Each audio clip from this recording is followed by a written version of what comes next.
আগরতলায় আজকে সকালে একটু সূর্যের দেখা পাইছিলাম, অল্প একটু রৌদ্র উঠছিল, কিন্তু আবার আকাশে কালো কইরা মেঘ ধইরা আইছে। কইতে কইতে বৃষ্টিও নাইমা গেছে, লগে প্রচণ্ড জোরে বাতাস দিতেছে। এই অল্প একটু বৃষ্টিতেই কি পরিমাণ জল জমা গেছে। আগের বৃষ্টির কাদা মাটি পরিষ্কার হয়েছে না রাস্তার দিকা, আবার বৃষ্টি শুরু হয়ে গেছে। শহরের অনেক জায়গায় এখনও জল জমা রয়েছে, খুব আস্তে আস্তে জলটি নামতাছে।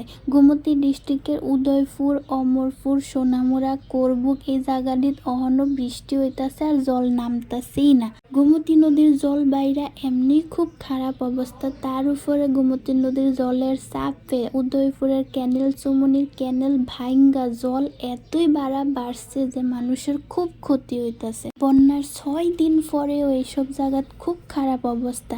জল নাই, বিদ্যুৎ নাই, যোগাযোগ ব্যবস্থা নাই, খাবার নাই, খুব খারাপ অবস্থা মানুষের। একদিকে বৃষ্টি, আরেকদিকে গোমতী নদীর জল, এই দুইটার প্রভাবে মানুষ আর বাড়ি ঘরের করুণ অবস্থা।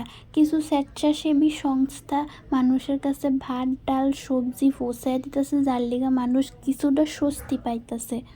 শনিবারে রাজ্য সরকার সর্বদলীয় বৈঠক করছে, এটার মধ্যে জানা গেছে রাজ্যের ভয়াবহ বন্যার মধ্যে ক্ষতি হয়েছে 15,000 কোটি।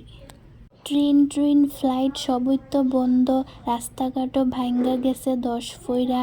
2টা গ্রামের মধ্যে একটাই যোগাযোগের মাধ্যম, ব্রিজ ভাইঙ্গা গেছে, মানে খুবই খারাপ অবস্থা।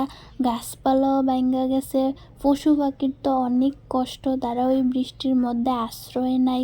ত্রাণ শিবিরে বহু মানুষ আশ্রয় নিছে, কিন্তু যারা ত্রাণ শিবিরে যাইতে পারছে না, যারা বাড়িতেই জলবন্দি অবস্থায় আছে, তারার খুব দুরবস্থা। তারার হাহাকার শোনা যায়, খাবার না, জল চাই, জলের এত সংকট দেখা দিছে যে তারা খুব পানীয় জলের সংকটে ভুগতাছে। আমাদের বাড়ির লগেই এই বাড়িটা, আগরতলা চন্দ্রপুরের আজকের এই অবস্থা। ঘরটাতে পুরা গলা অবধি জলে রয়েছে, চারপাশে পুরা কাদা প্যাকট্যাক ভইরা রয়েছে। যারা এই বাড়িতে থাকতো জিনিসপত্র লিয়া পাশের বাড়িতেই আশ্রয় নিছে। মোটর দিয়া এখন জল বাইর করণের চেষ্টা হইতাছে। খুব খারাপ লাগে দেখতে যে তারা এভাবে আশ্রয়হীন হইয়া কত দুর্ভোগ পোহাইতে হইতাছে। যদিও ঘূর্ণাবাত নিম্নচাপ ইডির লেগা আরও 2 দিন 25 আর 26 ভারী বৃষ্টির পূর্বাভাস জারি করা হয়েছে। তখন মা ত্রিপুরেশ্বরীর কাছে এটাই প্রার্থনা করতেছি, মা যাতে আমরা সবাইরে মানুষ হিসাবে ভুল করছি তো ক্ষমা কইরা দেয়, প্রকৃতির রোষানল থেকে সবাইরে রক্ষা করে, আর যাতে বৃষ্টি না হয় আর প্রাণহানি না হয়।